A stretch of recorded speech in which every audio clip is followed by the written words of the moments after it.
Hi there.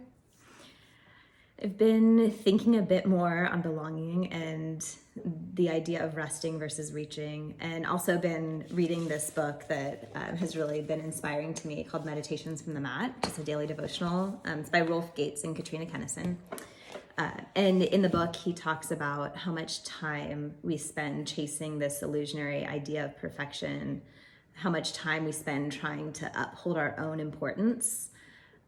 And for me, as I thought about it, it really, so much of that is rooted in my reaching for belonging. So much is rooted in my plea to be loved and belong from these external places instead of finding it within myself and just resting in that.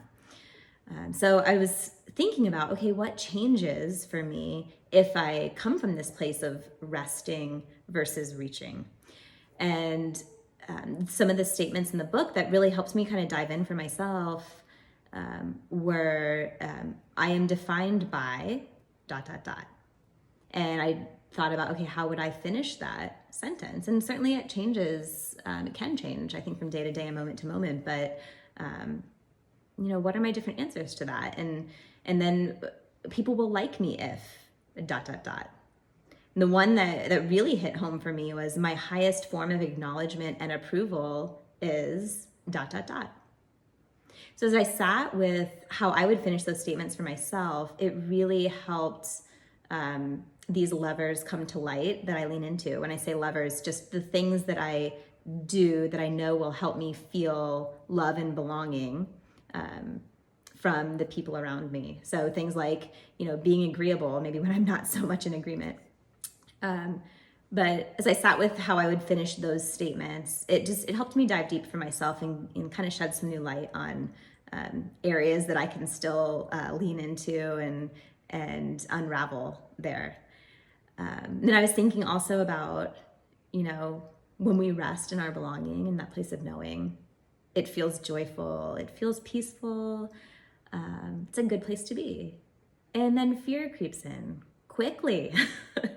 And I start to think about, okay, but if I'm resting in my belonging, then what does that mean I'm gonna have to do? Because that's scary.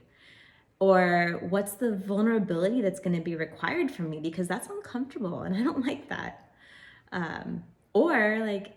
This just seems too easy. I must need to do something to secure my belonging.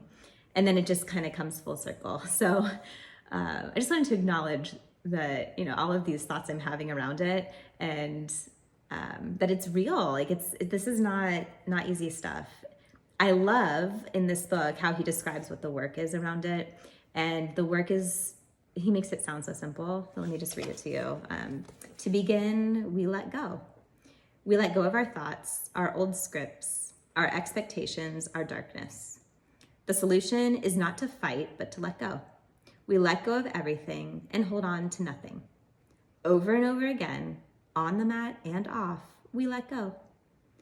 This letting go is a purification. We let it go, and it's like dropping a pebble into a pond, the ripples slowly growing to encompass our every waking moment. In our letting go, we create an emptiness, a space that health and grace will move into. We begin to live with a joyful awareness. Again, it sounds so easy, and it really can be, though it's hard at the same time. But I wish you all rest in your knowing, in your belonging, and grace for yourselves and for those around you as you let go over and over again.